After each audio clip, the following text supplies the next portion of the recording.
Հարցադրումը այն է, որ արդյոք հետընտրական գործընթացի համար մենք ունենք պլան B, քանի որ գործ ունենք խուլիգան խունտայի հետ, որ ամեն ինչի ընդունակ են եւ ըստ իս իրենք փողոցով եկել են եւ պետք է փողոցով գնան, իրենք երեկվա իր ելույթից հետո կարծում եմ, որ չի հաշտվելու ընտրությունների հետ, որը պետքա լինի Եվ երկրորդ հարցադրումս այն է, արդյոք այս իշխանությունը երկրի վարչապետի աթոռը զբաղեցնող անձից մինչև ամենամանր այս օրինազանցություններին խառնված անձինք պետք է քրյորեն պատժվեն։ Նայեք, պլան B-ի վերաբերյալ ես նույնիսկ չեմ էլ ուզում մտածեմ պլան B-ով ծանրաբեռնեմ ինքս ինձ, որովհետև մեծ համոզմունք ունեմ, որ պլան Ան հաջողություն է ունենալու։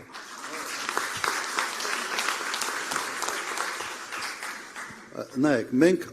21 թվականի փորձը այնուամենայնիվ ունենք։ Եթե հանձնաժողովի անդամը, եթե վստահված անձը ամուր կաղնած է եւ իր ֆունկցիան է իրականացնում, կոնկրետ տեղամասում շատ դժվար է ինչ-որ բան անել։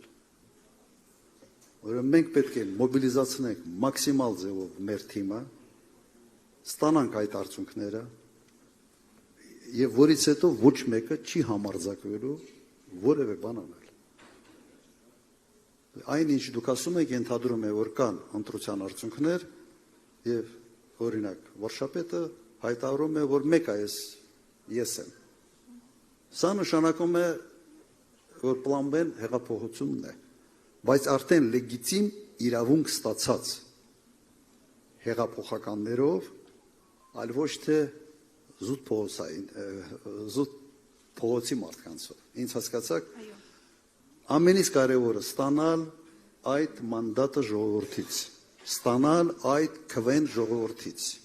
Եթե այդ քվեն լինի, ոչ մեկը չի համարձակվելու ասել, որ չէ, ես մեկը աթոռս չեմ թողնում։ Այդ աթոռի տերը իրենք չեն, աթոռի տերը դուք եք։ Ինձ հասկացաք, շատ դժվար է հիմա, իսկապես ես չեմ տեսնում, որ վստահված անձերը, հատկապես հիմա բավական մրցակցային դաշտ է նաև ընդդիմադիր դաշտը։ Հիմա դուք պատկերացրեք բոլոր այդ ընդդիմադիր կուսակցությունները, որոնք մասնակցում են, ունենան իրենց հանձնաժողովի անդամը, ոչ բոլորը միայն խորհրդարանական են ունեն եւ ունենան վստահված անձինք։ Դժվար է տեղում ինչ-որ բան անել։ Ուրեմն, լավատեսությամբ պետք է լծվենք, նաև պատրաստ լինենք պլան B-ի, բայց մեր հույսը դնենք պլան A-ի վրա։